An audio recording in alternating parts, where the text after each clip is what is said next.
नमस्कार, स्वागत है आप सबका दिन भर की तमाम बड़ी खबरों के साथ। मैं हूं कवींद्र और शुरुआत हेडलाइन से। विदेशी आतंकी संगठन आंतरिक सुरक्षा के लिए चुनौती, गृह मंत्री ने किया आगाह, उपायों पर आला अफसरों के साथ चर्चा।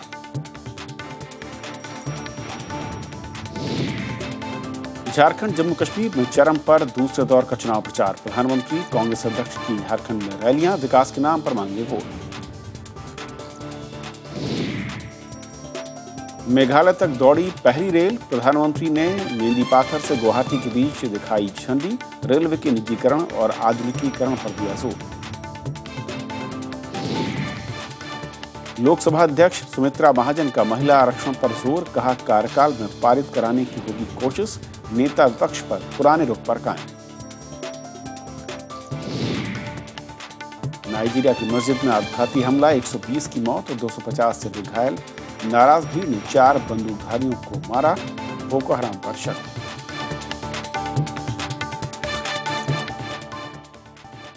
और आइए देखते हैं आज की हमारी पहली खबर। और पहली खबर में बात आंतरिक सुरक्षा की। अंतर्राष्ट्रीय स्तर पर सक्रिय अनेक आतंकवादी संगठन भारत की अंदरूनी सुरक्षा के लिए बड़ी चुनौती बन गए हैं। गुवाहाटी में गृह मंत्रालय की सालाना बैठक में इससे निपटने की रणनीति पर विचार हुआ। गृह मंत्री राजनाथ सिंह ने कहा कि पड़ोसी देशों से संचालित उग्रवाद पर पूरी तरह से काबू पा लिया जाएगा। गृह मंत्री ने सम्मेलन में कहा कि सरकार किसी भी आतंकी संगठन को देश में पांव जमाने का मौका नहीं देगी। उन्होंने कहा कि आतंकी संगठन इस्लामिक स्टेट की गतिविधियां चिंताजनक हैं। आईएसआईएस के बारे में आप जानते हैं, इसका जन्म इराक और सीरिया में हुआ। लेकिन भले ही इसका जन्म इराक और सीरिया में क्यों न हुआ हो, लेकिन इंडियन सब कॉन्टिनेंट इसे अछूता नहीं रह सकता है। इस हकीकत को भी हमें समझने की आवश्यकता है। और कुछ गिने चुने भारतीय नौजवान भी इस ओर आकर्षित हो रहे हैं। यह भी हमारे लिए एक चिंता का विषय है। गृह मंत्री ने मुंबई के युवक आरिफ मजीद का भी जिक्र किया, जो आईएसआईएस संगठन में शामिल होने इराक गया था। मजीद को खुफिया एजेंसी एनआईए वापस लेकर आई है और अदालत में पेशी के बाद उसे 8 दिसंबर तक एनआईए की कस्टडी में भेजा गया है। गृह मंत्री ने चेताया कि अलकायदा पाकिस्तानी नौसैनिक जहाज का अपहरण करके उससे भारतीय नौसैनिक जहाजों को निशाना बनाने की फिराक में है। उन्होंने कहा कि पाकिस्तान की खुफिया एजेंसी आईएसआई देश में आतंकवाद फैला रही है।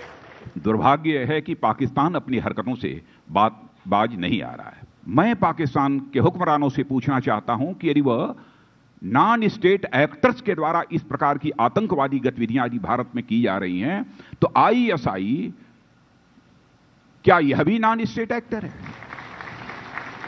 सम्मेलन में खुफिया ब्यूरो के महानिदेशक आसिफ इब्राहिम ने पूर्वोत्तर के राज्यों में उग्रवाद की वजह से सुरक्षा की स्थिति को नाजुक बताया है। उन्होंने कहा कि पड़ोसी देश म्यांमार की सीमा से उग्रवादी गतिविधियों का संचालन हो रहा है। पूर्वोत्तर में करीब 100 उग्रवादी संगठन हैं, जिनमें से कुछ का सरकार के साथ शांति समझौता है। सम्मेलन में रविवार को प्रधानमंत्री नरेंद्र मोदी भी मौजूद रहेंगे। Bureau report, Rajya Sabha TV. और आंतरिक सुरक्षा पर और बातचीत करने के लिए हमारे साथ खास मेहमान प्रकाश सिंह जी मौजूद हैं, जो कि रिटायर्ड डीजी हैं बीएसएफ के। प्रकाश सिंह जी, स्वागत है आपका। सबसे पहले सर, समझना चाहूंगा जिस तरीके की चिंता गृह मंत्री राजनाथ सिंह ने जाहिर की है और खासकर आईएस को लेकर भारत की तैयारियां जिस तरह की हैं, और क्या ये माना जाए कि हम उनके उन मंसूबों को या फिर उनकी रणनीति को टैकल करने में फिलहाल कामयाब होंगे, या फिर हमें अपनी रणनीति को कहीं कुछ बदलने की जरूरत है? देखिए, जहाँ तक राजनाथ सिंह जी ने खतरे के डायग्नोसिस का है, उसको नब्ज पकड़ने का सवाल है, वो तो उन्होंने सही ढंग से पकड़ा है कि आतंकवाद से बहुत बड़ा खतरा है। और उन्होंने इस्लामिक स्टेट से हुए खतरे की ओर ध्यान आकर्षित किया है। उन्होंने अलकायदा का भी संभवतः जिक्र किया है। तो ये सब बात, उनकी डायग्नोसिस तो सही है और वो खतरे को समझते हैं और उससे पूरी तरह से अवगत हैं। सवाल ये उठता है कि इस खतरे से निपटने के लिए जो कदम उठाए जाने चाहिए वो अभी उठाए गए या नहीं। तो मुझे तो कम से कम अभी तक कोई ठोस कदम उस दिशा में नहीं दिखाई पड़ रहे हैं। क्योंकि देखिए, इसके लिए आपको 2 चीज़ें जो बहुत महत्वपूर्ण करनी है, एक तो पुलिस बल और दूसरा इंटेलिजेंस ऑर्गेनाइजेशंस, ये खुफिया एजेंसियां जो हैं। तो पुलिस बल को सुदृढ़ करने की ज़रूरत है, सशक्त बनाने की ज़रूरत है। और देखा ये जा रहा है कि अधिकांश प्रदेशों में पुलिस दल अंदर से खोखला हो गया है। इतना ज़्यादा राजनीतिकरण हुआ है, नेताओं ने ट्रांसफ़र पोस्टिंग के नाम से जो कहर बरपाया है कि मतलब पुलिस विभाग अंदर से एकदम निस्तेज हो गया है। तो उसको सशक्त बनाने की ज़रूरत है। और इतनी बड़ी संख्या में आपके पास पुलिसकर्मी हैं, पर उनका मोटिवेशन लेवल बहुत पुअर है, उनकी साज सज्जा बहुत कमज़ोर है, उनका इंफ्रास्ट्रक्चर बहुत निम्न स्तर का है। तो इस तरह पुलिस बल को जिस तरह से सुदृढ़ करने की ज़रूरत है, उसको सशक्त बनाने की ज़रूरत है। इस दिशा में अभी तक कोई ठोस पहल मेरे समझ से नहीं ली गई है। जी।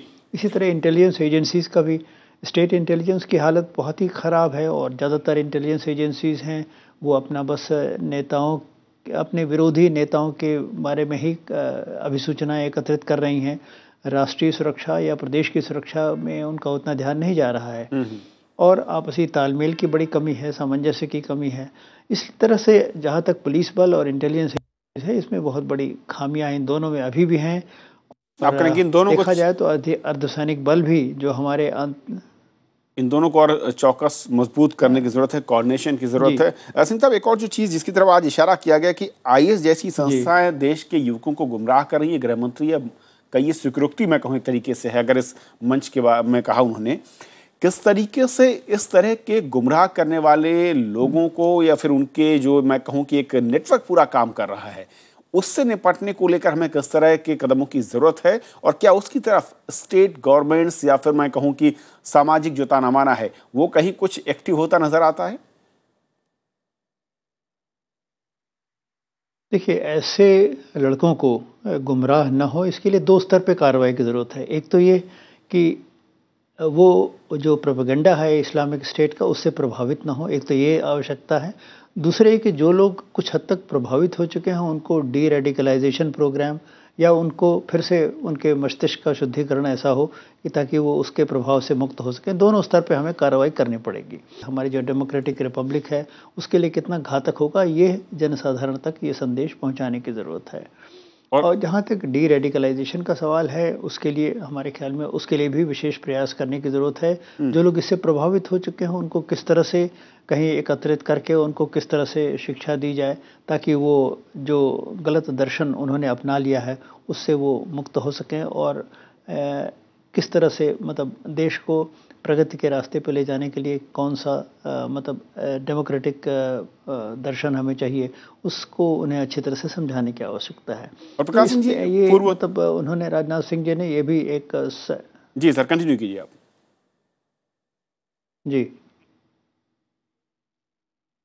जी आप कुछ कह रहे थे। जी सर, मैं कह रहा था कि पूर्वोत्तर को लेकर एक बड़ी समस्या रही और कहा गया है कि इन इलाकों की तरफ बहुत ज़्यादा सरकारों का ध्यान नहीं रहा, खासतौर पर केंद्र के लिहाज से, और ऐसे में ये एक सॉफ्ट टारगेट हुआ करते थे। अगर मैं कहूँ कि आंतरिक सुरक्षा के लिहाज से जो नापाक मंसूबे बनाए जाते थे या कुछ जो संगठन है वो इन इलाकों के जरिए पेनिट्रेट करने की कोशिश करते थे। क्या दिख रहा है कि इस बार इस नई सरकार की पूर्वोत्तर के राज्यों को लेकर जो नीति दिख रही है वो कुछ कारगर है? किस तरह के जो कदम है वो उठाने की जरूरत थी और क्या उस दिशा में हम कहीं कुछ आगे बढ़ते हुए दिख रहे हैं? देखिए, नॉर्थ ईस्ट में भी समस्याएं बड़ी गहन हैं। मैं तो समझता हूं कि नॉर्थ ईस्ट की समस्याएं ज़्यादा कॉम्प्लिकेटेड हैं, ज़्यादा विषम हैं, ज़्यादा पेचीदी हैं बजाय इसके कि जम्मू और कश्मीर की। जम्मू और कश्मीर की समस्या ज़्यादा बड़ी है पर पेचीदगी, कॉम्प्लेक्सिटी, विषमता मैं समझता हूँ नॉर्थ ईस्ट में बहुत ज़्यादा है। बहुत सारे ग्रुप्स हैं जो अपने एथनिक आइडेंटिटी के लिए संघर्ष कर रहे हैं। डेवलपमेंट का बहुत पैसा जा रहा है जिसकी अकाउंटेबिलिटी नहीं है। छुटपुट बहुत सारे आतंकवादी संगठन खड़े हो गए हैं जिनका मुख्य ध्येय है केवल पैसे की उगाही करना, एक्सटॉर्शन करके एक अपनी पहचान बनाना और फिर सरकार से वार्ता करके अपनी एक अस्तित्व हासिल कर लेना और फिर कहीं कुछ पॉलिटिकल कंसेशन की बात करना। और नागालैंड में अगर देखा जाए तो अनिश्चितकालीन वार्ता चली जा रही है, 60-65 बार वार्ता हो चुकी है और कहीं तो इस तरह से पूरे नॉर्थ ईस्ट में समस्याओं का अंबार है। Currents and cross currents of problems, बहुत तरह की समस्याएं हैं। दुर्भाग्य से अभी इस दिशा में कोई सही सोच सामने नहीं आई है। मेरा कहना बस ये है कि हमें एक नॉर्थ ईस्ट की समस्याओं की ओर एक इंटीग्रेटेड अप्रोच रखना पड़ेगा और नॉर्थ ईस्ट की समस्याओं का एक दूरगामी हमें एक नीति बनानी पड़ेगी। मतलब एक संदेश भेजना पड़ेगा कि देखिए आप हिंसा के द्वारा अगर आप चाहते हैं किसी राजनीतिक लक्ष्य की पूर्ति, तो वो हमें मान्य नहीं है और हिंसा का से सख्ती से निपटा जाएगा। पहली बात तो ये कहने की है। दूसरी बात ये कि जहाँ तक लेजिटिमेट पॉलिटिकल एस्पिरेशंस हैं, जहाँ तक कि वांछित राजनीतिक आकांक्षाएं हैं और सही हैं, मानी जाती हैं, उनको सरकार ये कहे कि हाँ, उनको हम सुनने को तैयार हैं और उस पर बातचीत की जा सकती है। तीसरी बात, जो भी शांति वार्ता हो रही है उसको कहीं हमें किसी कंक्लूजन की ओर, किसी निष्कर्ष की ओर ले जाना पड़ेगा, बजाय इसके कि बस चाय पानी हुई और जनरल बातें हुई और फिर खत्म हो गया और इस तरह सिलसिला चलता जा रहा है। जी, और प्रकाश एक सिंह और जी, बात जिसकी ओर हमें ध्यान देने की बात है, जिन जिन संगठनों से, जी सर माफी चाहूंगा, वक्त खत्म हो रहा है। एक आखिरी सवाल मैं समझना चाह रहा था कि जो डीजीपी और आईजीज के साथ बैठक होती है गृह मंत्री की ओर से, सालाना बैठकें, जब क्या वाकई यहाँ पर जो लक्ष्य या फिर जिस तरीके के अलर्ट की बात होती है, जो सामूहिक चर्चा के बाद निष्कर्ष निकलते हैं, कितने फीसदी आपको लगता है कि वो अमल में आते हैं या फिर कॉपरेट करती हैं राज्य सरकारें उन मसलों पर आगे गंभीरता से विचार करने या फिर उनको मुफीद मदद मुहैया कराने के लिए? देखिए, बातें तो बहुत अच्छी होती हैं और सुझाव भी बड़े सकारात्मक आते हैं। सवाल ये है कि उस पर कितना अमल में लाया जाता है, और अमल में लाने के लिए देखिए केंद्र सरकार है और राज्य सरकारें हैं। केंद्र सरकार का फिर भी हमने देखा है कि सामान्य तौर पे एक कंस्ट्रक्टिव अप्रोच होता है, एक पॉजिटिव अप्रोच होता है, एक सकारात्मक दृष्टिकोण होता है। पर राज्य सरकारें ज़्यादातर पुलिस बल को उन्होंने तो ये मान लिया है कि हमारे मतलब सब स्टेट्स को तो नहीं, पर बहुत सारी स्टेट्स ऐसी हैं जो पुलिस बल को अपनी मिलिशिया के तौर पे मानती हैं कि ये राजनीतिक पार्टी की मिलिशिया है भाई, उसको कोई ज़्यादा उसको पैसे वैसे देने की ज़रूरत नहीं है, वो तो हमारे बस लठायत हैं, ज़रूरत पड़ेगी तो हम अपने विरोधियों को बंद करा देंगे, विरोधियों की पिटाई करा देंगे, और हाँ थोड़ा बहुत अगर कोई समस्या हुई तो उसे निपट भी लेंगे। एक मॉडर्न प्रोग्रेसिव पुलिस फोर्स बनाने के लिए राज्य सरकारें न तो उस दिशा में कोई जागरूकता दिखा रही हैं, न तो कोई प्रतिबद्धता। ये देश का बहुत बड़ा दुर्भाग्य है। चलिए सर, बहुत बहुत शुक्रिया इस पूरे मसले पर हमसे बातचीत करने के लिए आपका। और ये थी हमारी आज की पहली खबर। कांग्रेस अध्यक्ष सोनिया गांधी ने आज झारखंड के जमशेदपुर में प्रचार किया। उन्होंने केंद्र सरकार पर पूंजीपतियों को फायदा पहुंचाने के आरोप लगाए। उन्होंने कहा कि सरकार श्रम कानूनों में बदलाव कर गरीबों के साथ नाइंसाफी कर रही है। झारखंड में दूसरे दौर के चुनाव प्रचार की कड़ी में कांग्रेस अध्यक्ष सोनिया गांधी शनिवार को जमशेदपुर पहुंची। पटमदा की रैली में उन्होंने केंद्र सरकार की तीखी आलोचना की। सोनिया गांधी ने कहा कि बीजेपी कोयला खदानों का निजीकरण करके गरीबों का हक छीनना चाहती है। बड़े-बड़े वादे करके लोगों को भड़का रहे हैं, झूठे सपने दिखाकर आपको लूटना चाहते। इससे मैं आपको सचेत करने आई हूँ, ये जो कहते हैं बिल्कुल उसके विपरीत करते हैं। कांग्रेस अध्यक्ष ने एनडीए की नीतियों को आदिवासी विरोधी बताया। जनधन योजना पर सवाल उठाते हुए सोनिया गांधी ने कहा कि योजना में 6 करोड़ खाते खाली पड़े हैं। काला धन देश में लाएंगे, यह भी कहा था। देश के उसके साथ, उन पैसों के साथ देश के हर व्यक्ति को खाते में 15-15 लाख रुपए होंगे। आप तो 6 महीने हो गए, वह काला धन कहाँ है? झारखंड में दूसरे दौर के लिए 2 दिसंबर को वोटिंग होगी। इस चरण में सूबे की 20 सीटों पर 233 उम्मीदवार भाग्य आजमा रहे हैं। कांग्रेस ने आरजेडी और जेडीयू के साथ सीटों का तालमेल किया है। Bureau report, Rajya Sabha TV. उधर प्रधानमंत्री ने झारखंड में जमशेदपुर और रांची में रैलियां की। कांग्रेस और जेएमएम की आलोचना करते हुए उन्होंने झारखंड के विकास के लिए केंद्रीय नीतियों का जिक्र किया।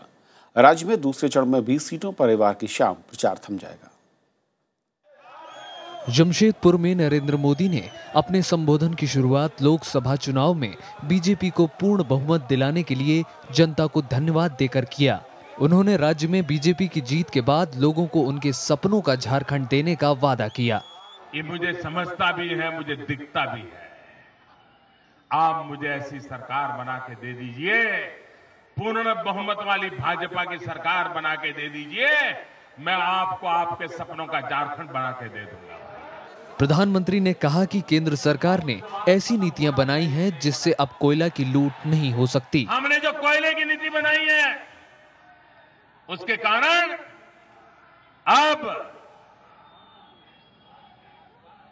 अब चोर लुटेरों के उसमें जगह नहीं है।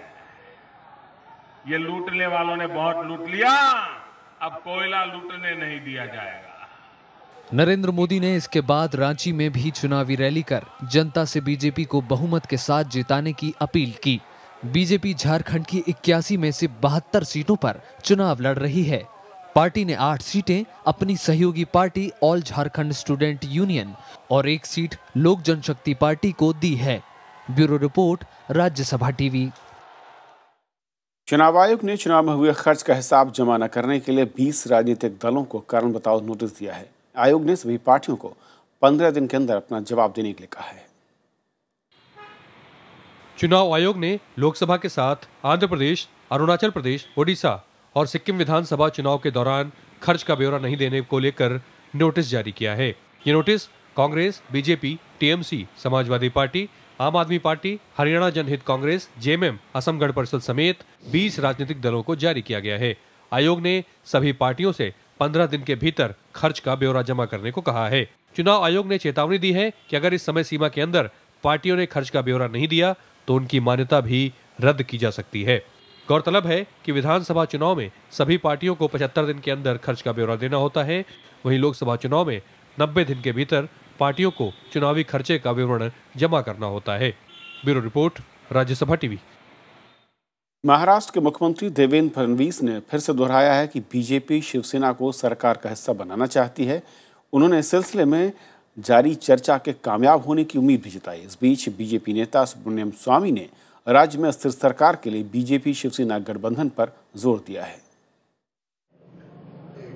महाराष्ट्र सरकार में शिवसेना को शामिल करने के लिए बातचीत शुरू करने के एक दिन बाद बीजेपी नेता सुब्रमण्यम स्वामी ने शिवसेना प्रमुख उद्धव ठाकरे से मुलाकात की। स्वामी ने कहा कि दिल्ली वापसी पर वो प्रधानमंत्री नरेंद्र मोदी, बीजेपी अध्यक्ष अमित शाह और केंद्रीय मंत्री नितिन गडकरी से इस मामले पर चर्चा करेंगे। पहली बार इतिहास में बीजेपी यहाँ चीफ मिनिस्टर बननी है और उसमें यदि शिवसेना को साथ लेंगे, कीमत कुछ ना भी चुकाना पड़े, वो इतनी स्थिर सरकार होगी। दोनों मिलकर 200 के आसपास होंगे, तो 288 में होना ये बहुत बड़ी चीज होगी। सत्ता में साझेदारी को लेकर बीजेपी शिवसेना में बातचीत शुक्रवार को फिर से शुरू हो गई। माना जा रहा है कि बीजेपी ने सेना को 10 मंत्री पद का प्रस्ताव दिया। इनमें 5 कैबिनेट और इतने ही राज्य मंत्री के हैं। बीजेपी नेता धर्मेंद्र प्रधान और चंद्रकांत पाटिल इस मुद्दे पर जारी गतिरोध को दूर करने के लिए शुक्रवार शाम उद्धव ठाकरे से मुलाकात कर चुके हैं। Bureau report, Rajya Sabha TV. Lok Sabha अध्यक्ष सुमित्रा महाजन ने संसद में महिलाओं को आरक्षण की वकालत की है। उन्होंने कहा कि अपने कार्यकाल के दौरान वो महिला आरक्षण विधेयक को पारित कराने की हर संभव कोशिश करेंगी। नागालैंड विधानसभा गठन की 50वीं वर्षगांठ के मौके पर उन्होंने कहा कि महिलाओं को नीति और फैसलों में हिस्सेदारी का बराबर का हक मिलना चाहिए। उन्होंने दोहराया है कि लोकसभा में नेता विपक्ष के पद के लिए सदन के 10वें हिस्से की बाध्यता बरकरार है, लेकिन इस बारे में नियम बदलने का हक संसद को है। देश के मुख्य न्यायाधीश HL दत्तू के भाषण के बाद कुछ कानूनों को लेकर सामाजिक बहस छिड़ गई। दत्तू ने माना था कि मौजूदा कुछ कानून गरीबों को फायदा नहीं पहुंचाते। उन्होंने ये भी कहा था कि ऐसे कानूनों को हटा देना चाहिए। 26 नवंबर को मुख्य न्यायाधीश राष्ट्रीय कानून दिवस पर आयोजित कार्यक्रम में हिस्सा लेने पहुंचे थे। उन्होंने इसमें कुछ मौजूदा कानूनों में खामियों की ओर ध्यान खींचा। दत्तू ने कहा कि कुछ कानून ऐसे हैं जो गरीबों और कमजोर वर्गों के खिलाफ हैं। ये कानून गरीबों को न्याय दिलाने के स्थान पर अपराधों की ओर धकेल रहे हैं। मुख्य न्यायाधीश की बात के समर्थन में Bombay prevention of begging act 1959 का उदाहरण दिया जा सकता है। इसके तहत सार्वजनिक जगहों पर भीख मांगना अपराध है। इसी तरह अनैतिक मानव तस्करी रोकथाम अधिनियम 1956 के तहत वैश्यावृत्ति का मकसद आमदनी है तो अपराध है। कानूनी जानकार अपने अपने ढंग से मुख्य न्यायाधीश के इस कथन पर अपनी प्रतिक्रिया दे रहे हैं। जो भी कानून ले लीजिए, ये सिर्फ किसी सेगमेंट को प्रोटेक्ट करने के लिए होता है। या बनिया को होगा प्रोटेक्ट कर रहा होगा तो वो मनी मैटर्स में होगा। वो बोलेंगे आप चेक लिख के दे दोगे, बाउंस हो गया। अगर आपके पास पैसा ही नहीं है तो बाउंस होगा ही होगा, लेकिन चीज़ आपको चाहिए तो चीज़ आपको भी मिलनी चाहिए। तो ये सिस्टम कैसे चलेगा? कुछ तो होगा ना। कानून हमेशा अमीर आदमी के लिए होता है, ताकतवर आदमी के लिए होता है, और ये गरीब आदमी को गरीबी में रखने के लिए होता है। खास ही कोई कानून शायद कहीं कहीं बना हो किसी मुल्क में जिसने गरीब आदमी को ऊपर के एस्पिरेशन को भी ठीक किया हो। दरअसल ऐसे अपराधियों के लिए सरकार ने कानूनी सहायता के साथ साथ पुनर्वास केंद्र तो बनाए हैं, लेकिन वे कारगर नहीं हैं। कुछ बात सही है कि जो इतनी ज़्यादा डिस्पैरिटी है और इतना बल्कि जो सिस्टम है वो एक तरह से उनकी तरफ जो एक जिस नज़रिए से उनको देखना चाहिए उनको वो उनको नहीं मिलता, इंसाफ नहीं उनको मिलता। पर जो आप ही विक्टिम है, जैसे जो बेगरी का विक्टिम है या जो प्रोस्टिट्यूशन की वजह से प्रोस्टिट्यूट विक्टिम है, उनको तुम फर्दर पनिश नहीं कर सकते। तो इन सब बातों को एक सोशल व्यू पॉइंट भी देखना चाहिए कि अगर कोई भी गरीब व्यक्ति पकड़ा जाता है तो शायद हमारी पूरी कानूनी प्रक्रिया के अंदर ऐसे चीज़ होनी चाहिए कि आप किसी गरीब को क्रिमिनल करार कर रहे हो तो भाई पहले सब कुछ की पुष्टि कर लो कि इस व्यक्ति ने किया है नहीं किया है, क्योंकि अगर उसके खिलाफ आपने कानून लागू कर दिया उसका निकलना असंभव हो जाएगा। हाल ही में सरकार ने एक कमेटी का गठन कर गैर जरूरी कानूनों को बदलने के सुझाव मांगे थे। मुख्य न्यायाधीश का यह वक्तव्य इस ओर इशारा कर रहा है। अरुणा ठाकुर के साथ विपिन चौहान, राज्यसभा टीवी। प्रधानमंत्री नरेंद्र मोदी ने कहा है कि केंद्र की सरकार का पूर्वोत्तर पर विशेष जोर है। 4 दिनों के पूर्वोत्तर दौरे में आज गुवाहाटी पहुंचने पर उन्होंने मेघालय के मेदिपथर से गुवाहाटी के लिए पहली यात्री ट्रेन को हरी झंडी दिखाई। उन्होंने रेल यूनिवर्सिटी की स्थापना और रेलवे स्टेशनों के आधुनिकीकरण करने की बात भी कही। गुवाहाटी पहुंचने के बाद प्रधानमंत्री ने कहा कि पूर्वोत्तर का विकास सरकार के एजेंडे में है। मेघालय से गुवाहाटी के बीच यात्री ट्रेन के उद्घाटन के मौके पर उन्होंने कहा कि रेलवे का आधुनिकीकरण किया जाएगा। लुक ईस्ट पॉलिसी से एक्ट ईस्ट पॉलिसी की तरफ हम आगे बढ़ रहे हैं और हमारी कोशिश ये है कि नॉर्थ ईस्ट रेल से, रोड से, म्यांमार से जुड़े, एशिया के और देशों से जुड़े। उन्होंने कहा कि कुछ रेलवे स्टेशनों का निजीकरण करने का फैसला किया गया है और देश के कई राज्यों में रेल यूनिवर्सिटी की स्थापना भी की जाएगी। 4 दिनों के दौरान प्रधानमंत्री असम, मणिपुर, त्रिपुरा, नागालैंड और अरुणाचल का दौरा करेंगे। इस दौरान वो कई कार्यक्रमों में भी शामिल होंगे। Bureau report, Rajya Sabha TV. वायुसेना प्रमुख अरूप राहा ने भारतीय जमीन को पड़ोसियों के कब्जे से छुड़ाने पर जोर दिया। हालांकि उन्होंने साफ किया कि भारत का उद्देश्य दूसरे देशों की भूमि पर कब्जा करने का नहीं है। बेंगलुरु में वायुसेना प्रमुख अरूप राहा ने पड़ोसी देशों और मध्य पूर्व के हालात पर चिंता जताई। वायुसेना प्रमुख ने कहा कि पड़ोस में हालात बेहद नाजुक हैं और इनसे उचित योजना बनाकर ही निपटा जा सकता है। India has no territorial ambitions except for recovering the territories that we lost because of the history that we've had to our neighbors. So we might like to recover those, but otherwise we have no intention of any territory being occupied by us from our neighbors otherwise. वायुसेना प्रमुख ने कहा कि भारत ने सैन्य क्षमता का विकास युद्ध के लिए नहीं बल्कि संघर्ष से बचने के लिए किया है। उन्होंने पाकिस्तान पर आतंकी गतिविधि को बढ़ावा देने का आरोप भी लगाया। उन्होंने मध्य पूर्व में ISIS के मजबूत होने को दुनिया के लिए चुनौतीपूर्ण करार दिया। Bureau report, Rajya Sabha TV. Nigeria की एक मस्जिद में आत्मघाती हमले से 120 लोगों की मौत हो गई और 250 से ज्यादा लोग घायल हो गए। नाराज भीड़ ने 4 बंदूकधारियों को भी मार गिराया। हमले में आतंकी समूह बोको हराम का हाथ होने का संदेह है। उधर राष्ट्रपति गोडलक जोनाथन ने हमले की जांच के आदेश दे दिए हैं।